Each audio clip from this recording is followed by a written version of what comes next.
بوونی بنکەی سەربازی سوپای تورکیا لە ناوچەی باشیک 15 ڕێکخرا و لایەنی سیاسی لە سلێمانی هێنایە سەر شەقام. ئەوان بەوتنەوەی دروشم لە دژی دەوڵەتی تورکیا و خودی ڕەجەب تایب ئەردۆغان سەرۆکیە وڵاتە خۆپشاندانێکی ناڕەزایەتیان ئەنجامدا. خۆپشاندەران بۆ گەیاندنی نیگەرانی و ناڕەزایەتیەکانیان لە بەردەم مۆزەخانەی نیشتیمانی ئەم نەسوورەکەوە بەڕێ پێوان چوونە بەردەم نووسینگەی سلێمانی پارلەمانی عێراق.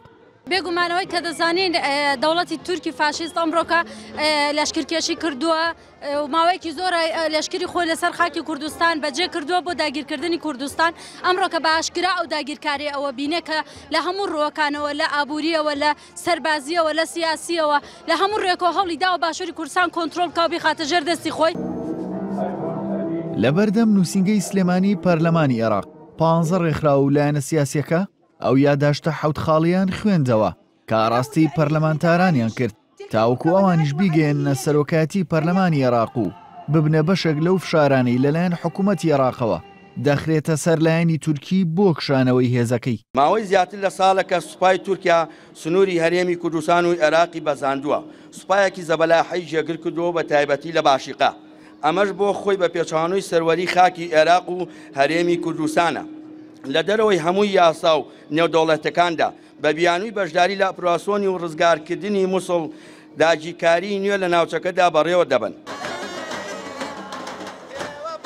یاداشتەکەی خۆپیشاندەران لەلایەن چەند ئەندامێکی لیژنەی ئاسایش و بەرگری لە پەرلەمانی عێراق وەرگیرا و بەڵێنیان بە ڕێکخەرانی خۆپشاندانەکەشدا کە بە زووترین کات دەیگەێنە سەرۆکایەتی پەرلەمان.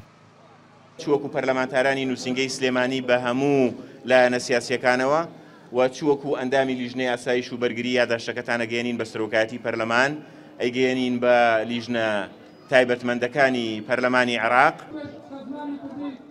نزیکەی ساڵێکە سوپای تورکیا دوو بنکەی سەربازی لە دووبەردان و باشیک لە سنووری پارێزگای نینەوە کردوتەوە.